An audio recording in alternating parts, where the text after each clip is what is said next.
Good morning बच्चों, मैं ईश्वर Verma.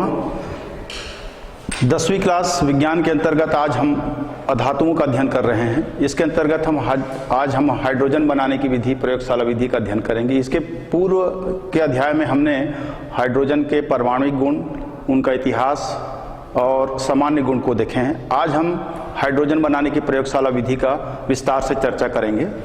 Hydrogen gas को प्रयोगशाला में कैसे बनाते हैं उसको देख लेते हैं। प्रयोगशाला विधि।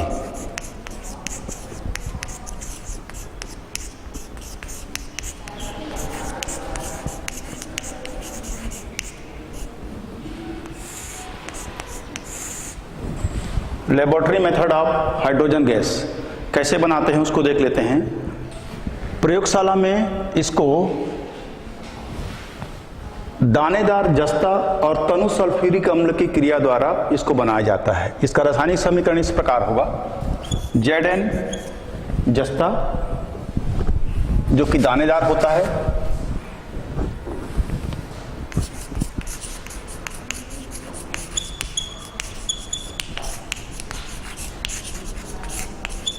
रासायनिक समीकरण Zn H2SO4 डाइल्यूट यानी तनु,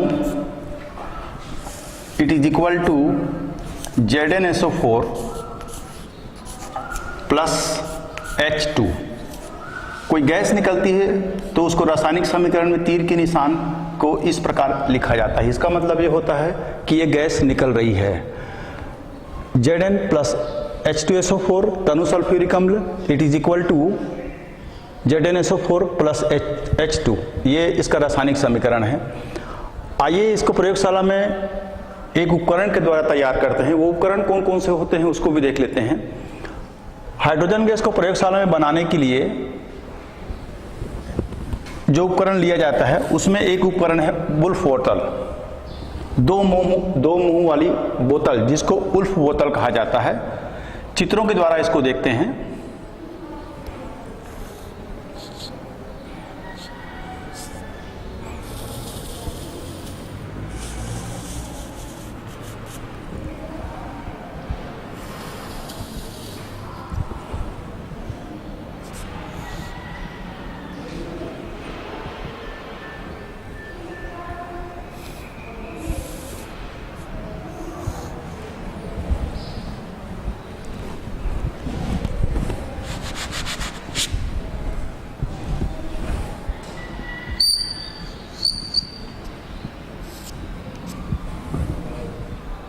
ये दो मुंह वाली बोतल में एक थिसिल कीप लगा देते हैं तनु सल्फ्यूरिक अम्ल डालने के लिए।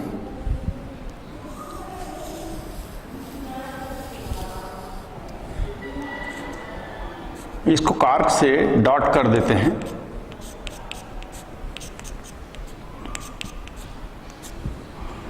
इसमें एक निकास नली जोड़ देते हैं।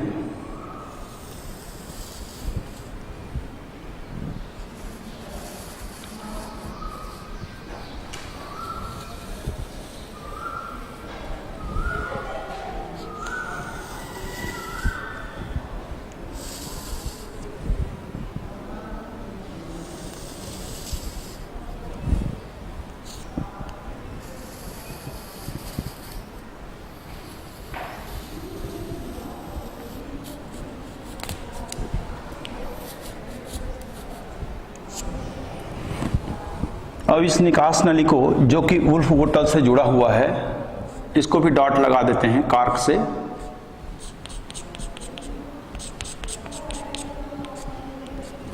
अब इसको एक द्रोणिका में रख देते हैं। इस द्रोणिका में पानी होता है।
इसमें दानेदार उल बोतल में पहले दानेदार जस्ता डाल देते हैं, जिंक,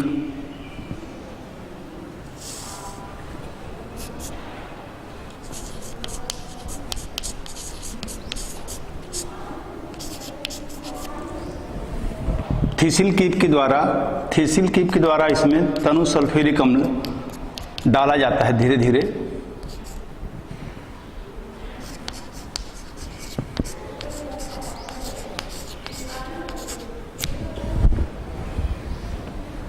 इस प्रकार के उपकरण में, जिसमें एक बुल्फ बोतल लेते हैं, 2 मुंह वाली बोतल, जिसमें एक मुंह में थीसिल कीप रख दिया जाता है और इस बोतल में हम दानेदार जस्ता डाल देते हैं और इसके दूसरे मुंह में हम एक निकास नली जोड़ देते हैं। इस निकास नली को पानी से भरे द्रोणिका से जोड़ देते हैं, जिसमें पानी भरा होता है, क्योंकि जब हाइड्रोजन गैस निकलेगी तो हम पानी के अधोमुखी विस्थापन से इसको कलेक्ट करते हैं, इकट्ठा कर देते हैं और हाइड्रोजन गैस इस प्रकार निकलेगी।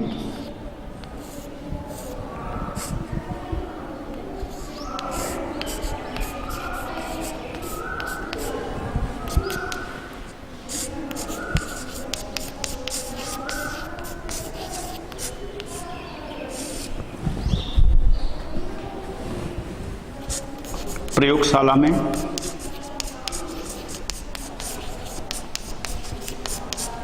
हाइड्रोजन गैस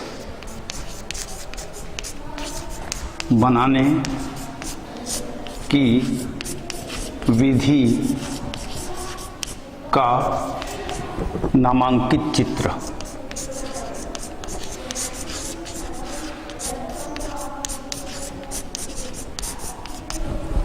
ये इस प्रकार रहता है। ये वुल्फ बॉटल है,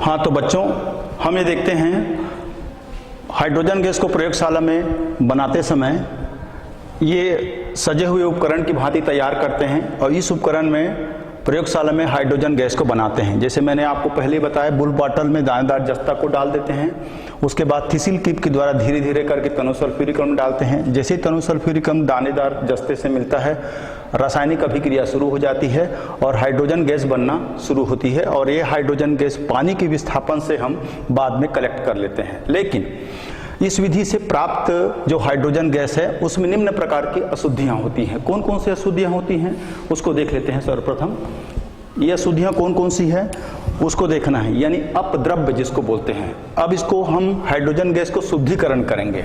शुद्धिकरण किस प्रकार शुद्धिकरण करते हैं उसको देखते हैं। प्यूरिफिकेशन, शुद्धिकरण। देखिए, प्राप्त जो इस विधि से प्राप्त जो हाइड्रोजन गैस है उसमें विभिन्न प्रकार की अशुद्धियां होती हैं। उन अशुद्धियों को दूर करने के लिए हाइड्रोजन गैस को यू नली से होकर गुजारते हैं। अब यू नली से होकर गुजारते हैं तो यू नली में कौन कौन सी चीजें रहती हैं और उसमें क्या क्या अशुद्धियां रहती हैं, किस प्रकार उन अशुद्धियों का अवशोषण होता है, शोषण होता है, दूर करते हैं, उसको देख लेते हैं। इसमें निम्न प्रकार की अशुद्धियां होती हैं। एक होता है आर्सीन, आर्सीन और फास्फीन, ये इसकी अशुद्धियां होती हैं, आर्सीन और फास्फीन।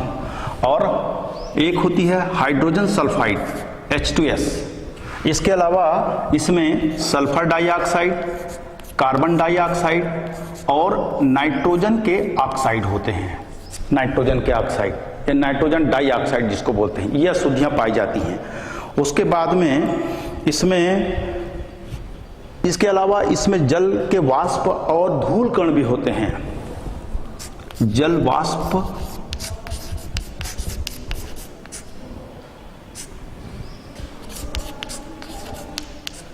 जल वाष्प ही लिख लो।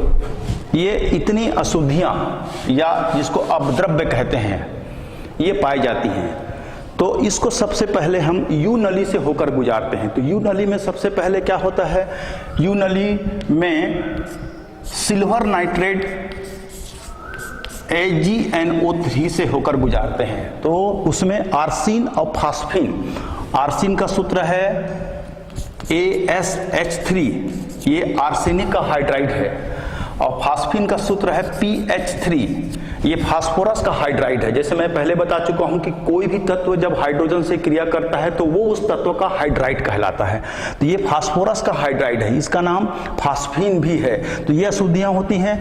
आर्सीन और फास्फीन की अशुद्धियों को दूर करने के लिए यू नली से, जिसमें सिल्वर नाइट्रेट के विलयन होता है, उससे गुजारते हैं। तो ये दोनों पदार्थ सिल्वर नाइट्रेट द्वारा अवशोषित कर लिए जाते हैं। उसके बाद में हम सिल्वर नाइट्रेट से होकर गुजारने के पश्चात इसमें जो हाइड्रोजन सल्फाइड की अशुद्धि है उसको लेड नाइट्रेट से होकर गुजारते हैं, उसको लेड नाइट्रेट से होकर गुजारते हैं। तो हाइड्रोजन सल्फाइड की अशुद्धि जो होती है वो लेड नाइट्रेट द्वारा शोषित कर ली जाती है। उसके बाद सल्फर डाइऑक्साइड, कार्बन डाइऑक्साइड और नाइट्रोजन के ऑक्साइड होते हैं। इनको यू नली से पोटेशियम हाइड्रोक्साइड की विलयन द्वारा इसको गुजारते हैं, हाइड्रोजन गैस को। तो ये सभी गैसें पोटेशियम हाइड्रोक्साइड द्वारा शोषित कर ली जाती हैं। कौन कौन सी गैसें हैं? सल्फर डाइऑक्साइड, कार्बन डाइऑक्साइड और नाइट्रोजन के ऑक्साइड, यानी नाइट्रोजन के डाइऑक्साइड। तो ये अशुद्धियां जो होती हैं वो पोटेशियम हाइड्रोक्साइड के द्वारा शोषित कर ली जाती हैं। इसके बाद यदि उस हाइड्रोजन गैस में और दूसरे अन्य प्रकार की अशुद्धियां हैं, जैसे जल वाष्प है, तो उसको कैल्शियम क्लोराइड या फास्फोरस पेंटा ऑक्साइड, कैल्शियम क्लोराइड, इसको फिर उसके बाद में CaCl2 कैल्शियम क्लोराइड या फास्फोरस पेंटा ऑक्साइड, इसके द्वारा होकर गुजारते हैं, जिससे हमको शुद्ध हाइड्रोजन गैस प्राप्त होती है। इसके बाद में हमको शुद्ध हाइड्रोजन गैस की प्राप्ति होती है, H2S गैस। तो ये हो गया हाइड्रोजन बनाने की प्रयोगशाला विधि का नामांकित चित्र, रासायनिक समीकरण, उनका शुद्धिकरण और किस प्रकार इसको तैयार किया जाता है, ये हो गया। आइए इसके बाद में हम हाइड्रोजन के और दूसरे गुणों को देखते हैं। ये हो गया इसकी विधियां। अब हाइड्रोजन के भौतिक गुण में आते हैं। हाइड्रोजन के भौतिक गुण,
भौतिक गुण कौन कौन से भौतिक गुण हैं उसको देख लेते हैं हाइड्रोजन गैस के। सबसे पहले भौतिक गुण के अंतर्गत हम ये देखते हैं, ये रंगहीन गंधहीन गैस है। नंबर 1, रंगहीन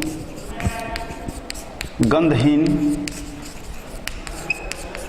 गैस है। दूसरा, यह ज्वलनशील है लेकिन जलने में सहायक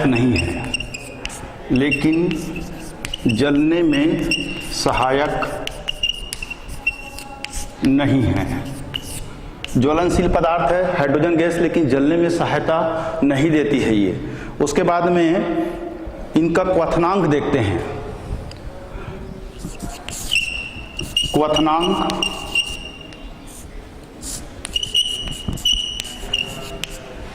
-253 डिग्री सेंटीग्रेड और गलनांक है -257 डिग्री सेंटीग्रेड। ये हाइड्रोजन गैस यह सरलता से द्रवित नहीं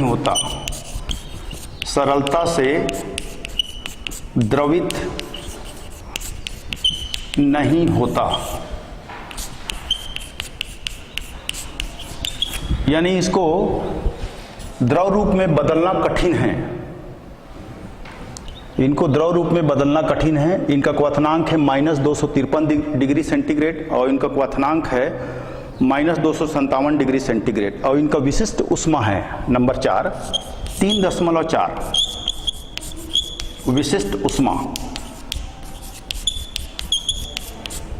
3.4 ये है। और यह एक लिटमस के प्रति ये उदासीन होता है नंबर 5 लिटमस के प्रति उदासीन होता है। ये मुख्य भौतिक गुण है हाइड्रोजन के। रंगहीन गंधहीन गैस है, यह ज्वलनशील गैस है लेकिन जलने में सहायक नहीं है। क्वथनांक -253 डिग्री सेंटीग्रेड, गलनांक है -257 डिग्री सेंटीग्रेड। यह सरलता से द्रवित नहीं होती है, नहीं होता है ये, यानी इसको द्रव के रूप में इसको बदलना कठिन होता है। इसकी विशिष्ट ऊष्मा 3.4 है। यह लिटमस के प्रति उदासीन होता है। तो ये उनके भौतिक गुण हैं महत्वपूर्ण। आइए अब हाइड्रोजन गैस के रासायनिक गुणों को देखते हैं। कौन कौन से रासायनिक गुण हैं, यानी हाइड्रोजन गैस कौन कौन से तत्वों से क्रिया करके क्या क्या पदार्थ या यौगिक बनाते हैं, उसको देख लेते हैं।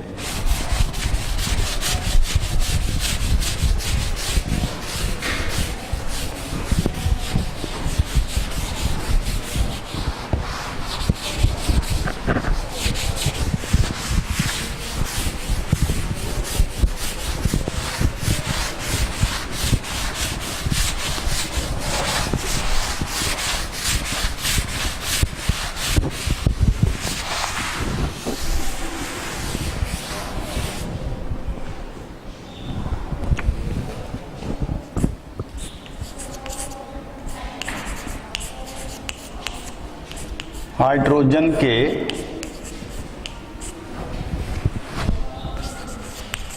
रासायनिक गुण।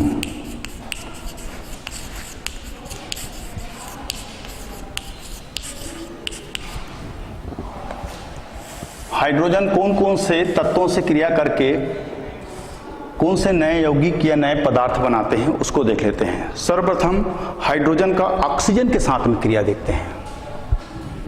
पहला O2 के साथ क्रिया, ऑक्सीजन के साथ क्रिया क्या बनता है उसको देख लेते हैं और किस टेम्परेचर पर यह क्रिया होती है उसको भी देख लेते हैं। पहले समीकरण के रूप में देख लेते हैं। समीकरण होता है 2H2 plus O2 it is equal to twice H2O plus ऊष्मा।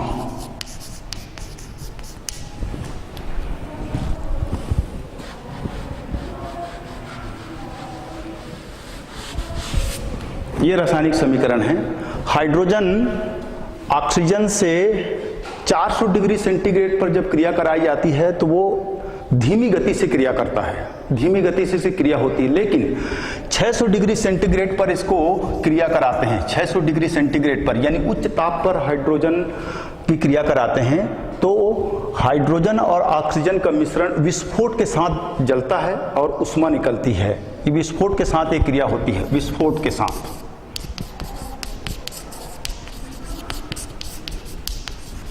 इनके साथ में क्रिया होती है। यह है ऑक्सीजन की क्रिया। तो बच्चों आपको ये याद रखना है, कम ताप पर इसकी अभिक्रिया धीरे होती है। जैसे ताप बढ़ाते हैं यानी 600 डिग्री सेंटीग्रेड पर ताप को बढ़ाते हैं तो हाइड्रोजन और ऑक्सीजन का मिश्रण दोनों जल करके ये विस्फोट के साथ जलते हैं और पानी बनाते हैं और इस क्रिया में ऊष्मा बहुत निकलती है। ये ऑक्सीजन के साथ में क्रिया हो गई।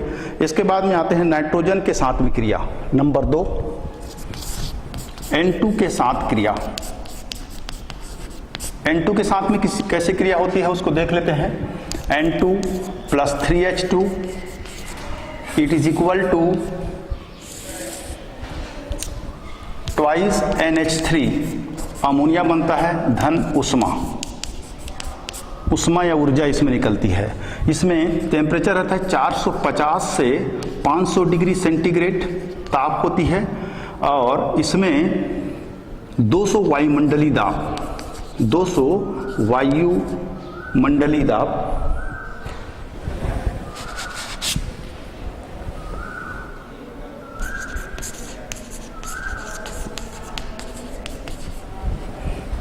ये होता है, और इसमें उत्प्रेरक के रूप में जो उत्प्रेरक रहता है, ये इसमें आयरन उत्प्रेरक रहता है, Fe उत्प्रेरक के रूप में काम करता है, और उत्प्रेरक उत्साहक होता है मॉलिबेडम MO, ये उत्प्रेरक उत्साहक होता है, उत्साहक, इनके साथ में क्रिया होती है। तो N2+3H2 450 से 500 डिग्री सेंटीग्रेड ताप पर इसकी क्रिया करते हैं, 200 वायुमंडलीय दाब पर उत्प्रेरक आयरन की उपस्थिति में, और उत्प्रेरक उत्साहक की उपस्थिति में क्रिया होती है और अमोनिया बनता है, और इसमें उष्मा भी निकलती है। तो इस प्रकार इसके नाइट्रोजन के साथ में क्रिया होती है।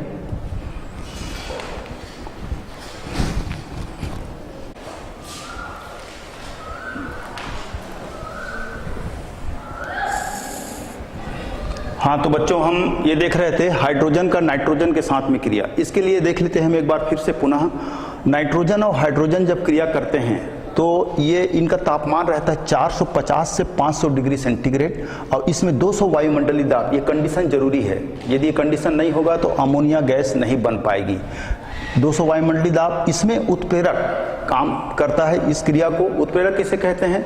वे रासायनिक पदार्थ जो रासायनिक अभिक्रिया की गति को तीव्र या मंद कर दे या परिवर्तित कर दे, वैसे पदार्थों को उत्प्रेरक कहते हैं। ठीक है, ये उत्प्रेरक के रूप में काम करता है, रासायनिक अभिक्रिया की गति को तीव्र या मंद कर देता है या परिवर्तित कर देता है, उसे उत्प्रेरक कहते हैं। तो इसमें आयरन उत्प्रेरक के रूप में काम कर रहा है, और इस उत्प्रेरक को उत्साहित करने के लिए मॉलिबेडम लिए हैं, ये MO मॉलिबेडम लिए हैं। ये मॉलिबेडम जो है उत्प्रेरक को उत्साहित करता है ताकि रासायनिक अभिक्रिया की गति में परिवर्तन हो। अब ये परिवर्तन होता है तो अमोनिया गैस बनती है और उसमें उष्मा या ऊर्जा निकलती है। इस विधि को अमोनिया बनाने की हैबर विधि भी कहते हैं। इस विधि को अमोनिया बनाने की हैबर विधि इस नाम से भी जाना जाता है। हैबर नामक वैज्ञानिक ने सबसे पहले ये विधि को तैयार किया था, इसलिए इस विधि को अमोनिया की हैबर विधि का संश्लेषण भी कहते हैं। अब इसके साथ में हम आगे की क्रिया देखते हैं, कार्बन के साथ में इसकी क्रिया। नंबर 3, हाइड्रोजन का कार्बन के साथ में, कार्बन के साथ क्रिया। कार्बन के साथ में किस प्रकार से क्रिया होती है उसको देख लेते हैं। ये कार्बन के साथ में 2 प्रकार की क्रियाएं होती हैं। ये एक तो ये कार्बन जब हाइड्रोजन से क्रिया करता है तो कम ताप पर मीथेन बनता है। Number 1, C+H2 it is equal to CH4। ये 150 डिग्री सेंटीग्रेड यानी 150 डिग्री सेंटीग्रेड पर यह क्रिया होती है। 2H2, ये इस प्रकार से हाइड्रोजन और कार्बन जब संयोग करते हैं जिसका तापमान जो है वो 150 डिग्री सेंटीग्रेड रहता है तो ये मीथेन बनता है, मीथेन। लेकिन यदि तापमान को बढ़ा दिया जाए, C+H2 तापमान को बढ़ा दिया जाए, कितना बढ़ा दिया जाए? 500 से 600 डिग्री सेंटीग्रेड पर कर दिया जाए तो ये बनता है एसिटिलीन। 500 से 600 डिग्री सेंटीग्रेड ताप कर दिया जाए तो ये बनता है एसिटिलीन, C2H2, एसिटिलीन। एसिटिलीन, और ये एसिटिलीन बनता है वो ज्वाला के साथ में बनता है। ये इसलिए इसको ऑक्सी एसिटिलीन ज्वाला भी कहते हैं, ऑक्सी एसिटिलीन ज्वाला। ये क्रिया होती है और ये हाई टेम्परेचर यानी 500 से 600 डिग्री तापमान पर जब कार्बन और हाइड्रोजन क्रिया करते हैं तो एसिटिलीन गैस बनती है। इसका IUPAC नाम इथाइन भी है।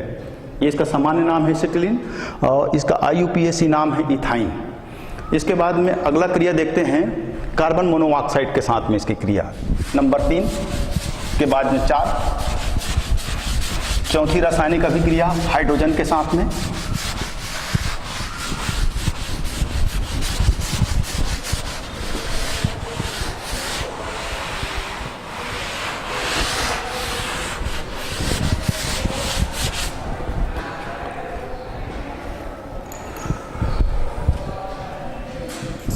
चार, कार्बन मोनोऑक्साइड। देखो बच्चे, कार्बन मोनोऑक्साइड को कभी भी लिखना है तो C और O यानी कार्बन और ऑक्सीजन को बराबर लिखना है। छोटा बड़ा लिखोगे तो दूसरा पदार्थ बन जाएगा। जैसे ये कोबाल्ट है, इसको यदि लिखते हैं इस प्रकार से, C को बड़ा और ऑक्सीजन को छोटा लिखते हैं, जैसे ये लिखते हैं, तो ये कोबाल्ट हो जाएगा। तो कभी भी आप कार्बन मोनोऑक्साइड लिखेंगे तो C और O यानी कार्बन और हाइड्रोजन को बराबर लिखना है। यदि आप छोटा बड़ा लिखोगे तो ये दूसरा पदार्थ बन जाएगा, ये कोबाल्ट हो जाएगा ये। तो कभी भी कार्बन मोनोऑक्साइड लिखना होता है तो कार्बन और ऑक्सीजन को बराबर उतने ही बराबर लिखना है। ये कहलाता है CO carbon monoxide. Carbon monoxide का हाइड्रोजन के साथ में क्रिया के साथ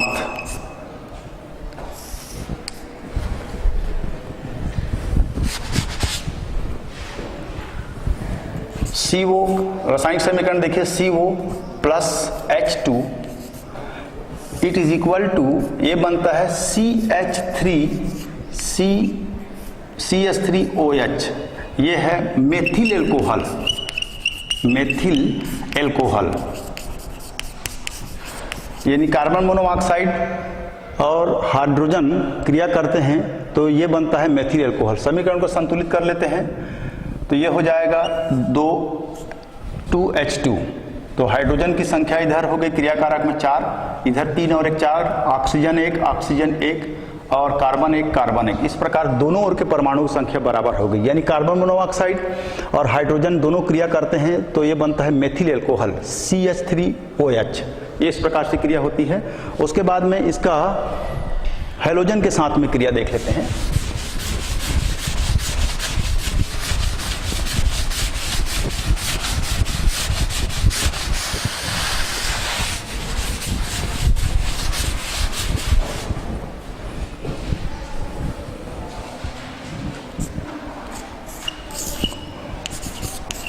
हैलोजन अम्लों के साथ में क्रिया, हैलोजन अम्लों के साथ क्रिया। इसमें सबसे पहले हाइड्रोजन का हम हैलोजन अम्लों में क्रिया देखते हैं। हैलोजन अम्ल नहीं, हैलोजन के साथ, हैलोजन के साथ क्रिया, इनके साथ में देखते हैं। हाइड्रोजन हैलोजन के साथ में क्रिया करके हैलोजन अम्ल बनाते हैं ये। इसका सबसे पहले हम फ्लोरीन के साथ में क्रिया देख लेते हैं। H2 plus F2 it is equal to, ये अंधेरे में होता है और कम ताप पर, डार्क में, अंधेरे में और कम ताप पर क्रिया होती है, कम ताप पर। तो ये हाइड्रोजन फ्लोराइड बनता है HF2HF, हाइड्रोजन फ्लोराइड। ये है हाइड्रोफ्लोरिक अम्ल।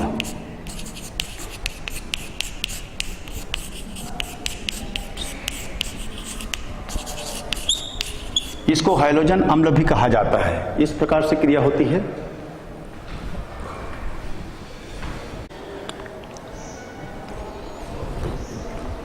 हाँ तो बच्चों देखिए, हम हाइड्रोजन का हैलोजन के साथ में क्रिया देख रहे थे। हैलोजन आप समझते हैं पी ब्लॉक के 17वें समूह के तत्वों को हैलोजन कहा जाता है, जिसमें फ्लोरीन, क्लोरीन, ब्रोमीन और आयोडीन होता है। इनके साथ में हाइड्रोजन की क्रिया देख लेते हैं। सबसे पहले हमने फ्लोरीन की क्रिया देखा। हाइड्रोजन का फ्लोरीन के साथ में जब क्रिया होती है तो ये अंधेरे में होता है और कम ताप पर होता है। तो ये बनता है हाइड्रोजन हाइड्रोफ्लोरिक अम्ल। इसको हैलोजन अम्ल भी कहा जाता है। HF को हाइड्रोफ्लोरिक अम्ल कहते हैं, इसको हैलोजन अम्ल भी कहते हैं, इसको हैलोजन अम्ल भी कहा जाता है, हैलोजन अम्ल। और इसका पर्टिकुलर नाम है हाइड्रोफ्लोरिक अम्ल। इसी प्रकार से ये पहला हो गया। क्लोरीन के साथ में अलग कंडीशन पर इसकी क्रिया होती है, क्लोरीन के साथ में। तो H2 plus Cl2 it is equal to, ये होता है आपका अधिक ताप पर। अधिक ताप मतलब 600 डिग्री सेंटीग्रेड से अधिक ताप पर, 600 डिग्री सेंटीग्रेड से अधिक ताप पर एक क्रिया होती है और सनलाइट में होती है, सूर्य प्रकाश में, सनलाइट। ये अंधेरे में होता है। तो ये बनता है 2HCl। ये है हाइड्रोक्लोरिक अम्ल, हाइड्रोक्लोरिक अम्ल, ये प्राप्त होता है हमको। उसके पश्चात में ब्रोमीन के साथ में इसकी क्रिया देख लेते हैं। ब्रोमीन भी हैलोजन है, ये भी हैलोजन है, फ्लोरीन क्लोरीन भी हैलोजन है। इसके साथ में तीसरा देख लेते हैं ब्रोमीन के साथ में क्रिया। ब्रोमीन का कम ताप पर यानी गर्म करने पर ही क्रिया हो जाती है। ये देखिए ब्रोमीन के साथ में H2 plus Br2 it is equal to, ये निशान जो है वो गर्म करने पर है। ये निशान तीर के निशान के ऊपर लिखे गर्म करने, केवल गर्म करते हैं तो ही बन जाता है।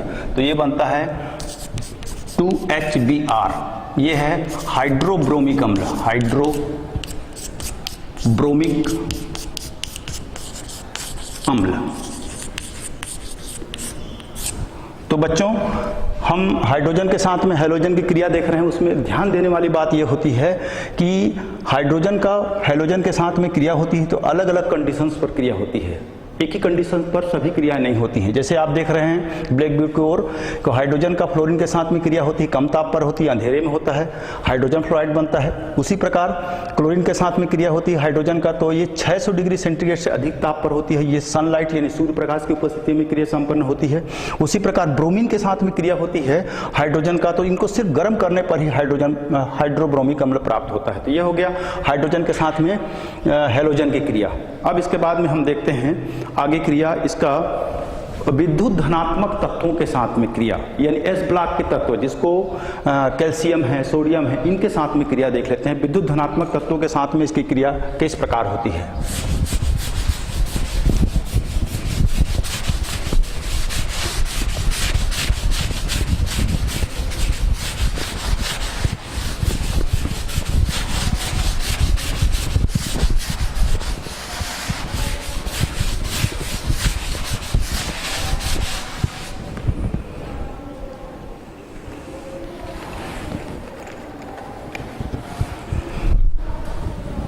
नंबर 6 विद्युत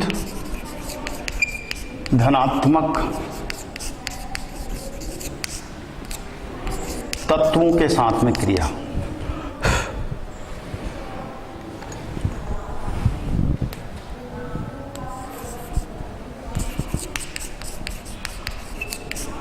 इसमें हम कैल्शियम को लेते हैं, कैल्शियम और हाइड्रोजन ये क्रिया करते हैं तो कैल्शियम का हाइड्राइड बनाते हैं। It is equal to Ca plus H2, it is equal to CaH2। ये इस प्रकार, ये है कैल्शियम हाइड्राइड।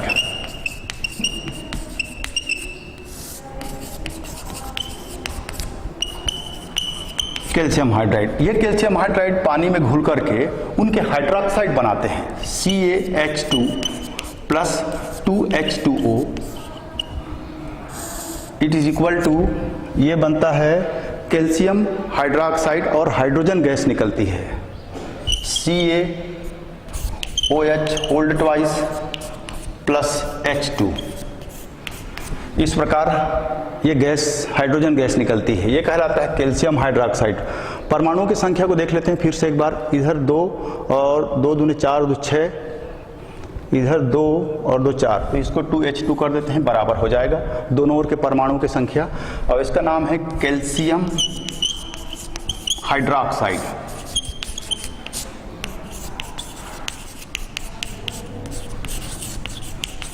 कैल्शियम हाइड्रोक्साइड, इसको बाजार में इसको दूसरे नाम से भी जाना जाता है। ये इसका रासायनिक नाम है कैल्शियम हाइड्रोक्साइड। इसको बुझा हुआ चूना भी कहते हैं, बुझा हुआ चूना। जैसे आप बाजार में जो चूना लेते हो वो कौन सी चूना होता है, वो चूना होता है कैल्शियम ऑक्साइड। ये कैल्शियम ऑक्साइड, इसको अनबुझा चूना कहते हैं। इसका रासायनिक नाम है, परीक्षा में पूछा जाता है 10वीं क्लास में, तो इसको आपको याद रखना है बच्चों। ये कैल्शियम ऑक्साइड है, CaO कैल्शियम ऑक्साइड। इसको अनबुझा चूना कहा जाता है। इसको जब पानी में डाल देते हैं तो बुझ जाता है, बुझने के पश्चात में वो बनता है CaOH होल्ड ट्वाइस, यानी ये कैल्शियम हाइड्रोक्साइड बनता है। इसको बुझा हुआ चूना भी कहते हैं। बाद में आप देखेंगे घर में पोताई करने के लिए आते हैं तो वो ये होता है। इसको जब पानी में डाल देते हो तो ये बन जाता है कैल्शियम हाइड्रोक्साइड, यानी बुझा हुआ चूना कैल्शियम हाइड्रोक्साइड है और CaO जो है कैल्शियम ऑक्साइड है, जो अनबुझा चूना कहलाता है। इसका रासायनिक नाम पूछा जाता है।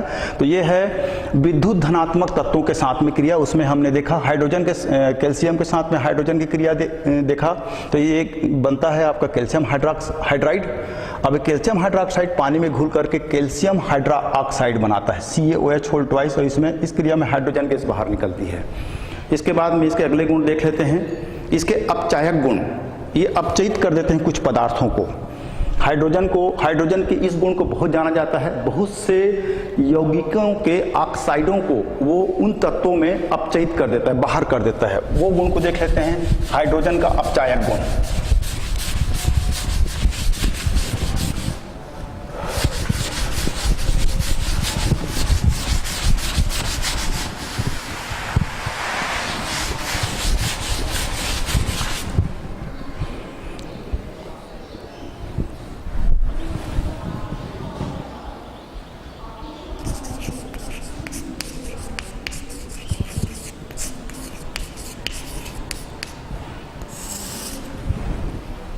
अपचायक गुण इसमें ये इसका छठवां गुण है।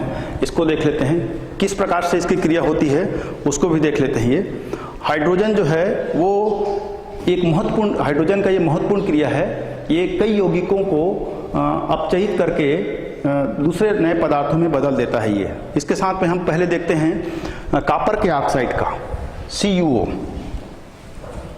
नंबर 1, CuO ये कॉपर का ऑक्साइड है। इसको हाइड्रोजन के साथ में क्रिया कराते हैं, H2 के साथ में क्रिया कराते हैं तो ये नए पदार्थ के रूप में बनता है। ये कॉपर को अलग कर देता है और पानी बन जाता है। ये Cu+H2O, ये इस प्रकार से कॉपर अलग हो जाता है और ये पानी बनता है। ये इसके अपचायक गुण है, महत्वपूर्ण अपचायक गुण। इसी प्रकार अगला जो है वो है Fe3O4। Fe3O4 ये आयरन का ऑक्साइड है। Fe3O4 ये इनको हाइड्रोजन के साथ में क्रिया कराते हैं तो क्या बनता है उसको देख लेते हैं। इसमें भी वही क्रिया होती है साधारणतया। ये आयरन अलग हो जाता है, इसमें आयरन अलग हो जाएगा और पानी बनेगा। ये आयरन अलग हो गया और इसमें पानी बनेगा। ये इस प्रकार से इसकी क्रिया होती है। और ये दोनों क्रियाएं जो होती हैं, एक तो ये क्रिया होती है 200 डिग्री सेंटीग्रेड पर, पहले वाली जो क्रिया होती है 200 डिग्री सेंटीग्रेड पर, 200 डिग्री सेंटीग्रेड पर, और ये समान ताप पर क्रिया हो जाती है। इस समीकरण को संतुलित कर लेते हैं। देखिए आप ये क्रियाकारक पदार्थ की ओर देख लिए कितने परमाणु हैं, और क्रियाफल यानी उत्पाद पदार्थ की ओर देख लेते हैं तो हमको सीधा सीधा दिख रहा है आयरन यहाँ पर 3 है, आयरन यहाँ पर 3 है और यहाँ पर 1 है। यदि इसको बराबर कर देते हैं सीधा सीधा तो ये इसको भी हमने 3 कर दिया, ये इस प्रकार से। अब हाइड्रोजन को देख लेते हैं। हाइड्रोजन कितने हैं इधर 2 है, ऑक्सीजन इधर बिगड़ जाएगा तो ये इसको हम 4H2O कर देते हैं। ये इस प्रकार ये समीकरण संतुलित हो गया। तो ये हाइड्रोजन का अपचायक गुण हो गया। ये बहुत महत्वपूर्ण रासायनिक गुण है ये। इसके बाद हम देखते हैं धात्विक क्लोराइडों के साथ में इसकी क्रिया, यानी धातु के जो क्लोराइड होते हैं उनकी क्रिया देखेंगे। ये धातुओं के उनके ऑक्साइड के साथ में हाइड्रोजन की क्रिया देखा। इसके बाद में हम देखते हैं धातुओं के ऑक्साइडों, इनके क्लोराइडों के साथ में क्रिया।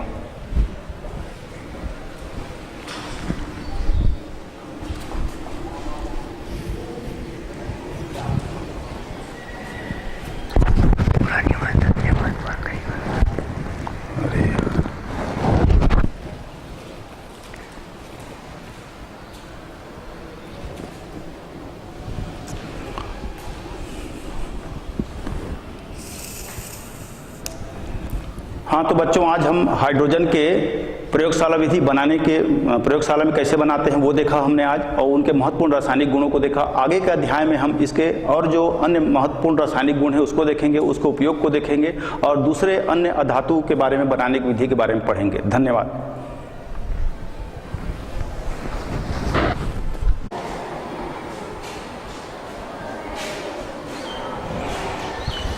हाँ तो बच्चों इसके अंतर्गत हमने हाइड्रोजन और क्लोरीन गैस की रासायनिक अभिक्रिया देख रहे थे।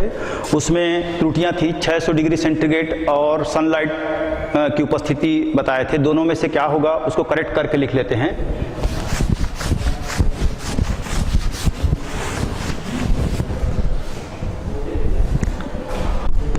H2 और Cl2 हाइड्रोजन गैस और ये दोनों क्लोरीन गैस, ये दोनों क्रिया करके क्रिया करते हैं तो ये तापमान रहता है 400 डिग्री सेंटीग्रेड से अधिक ताप, 400 डिग्री सेंटीग्रेड से अधिक ताप पर ये क्रिया करते हैं तो ये बनता है HCl, 2HCl हाइड्रोक्लोरिक अम्ल, हाइड्रोक्लोरिक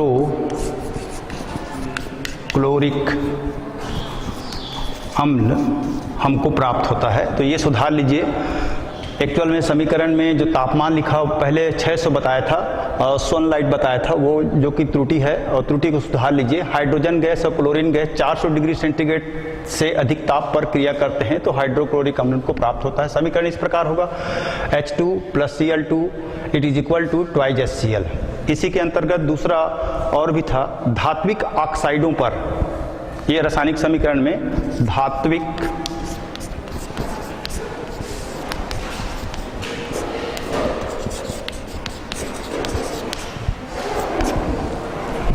धात्विक ऑक्साइडों पर हाइड्रोजन गैस प्रवाहित करने पर, धात्विक ऑक्साइडों पर हाइड्रोजन गैस प्रवाहित करने पर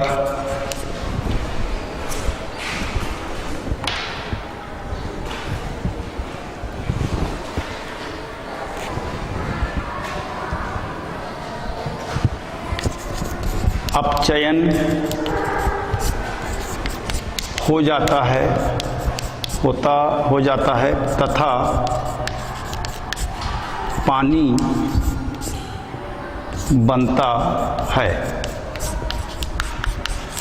समीकरण इस प्रकार है Fe3O4, ये आयरन का ऑक्साइड है, धात्विक ऑक्साइड है ये आयरन का ऑक्साइड। इसमें हम 4H2 हाइड्रोजन गैस प्रवाहित करते हैं। हाइड्रोजन गैस प्रवाहित करने के पश्चात में ये आयरन में अपचयित हो जाता है Fe, इसमें और पानी बनता है 4H2O। तो ये समीकरण को आप सुधार के लिख लीजिए।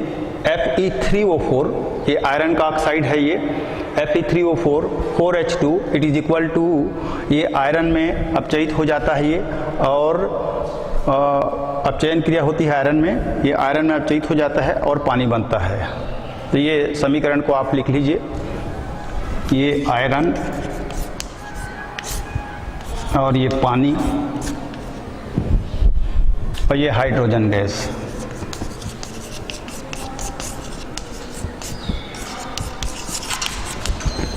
समीकरण सुधार के आपको लिख लेना है Fe3O4 + 4H2 it is equal to 3Fe + 4H2O।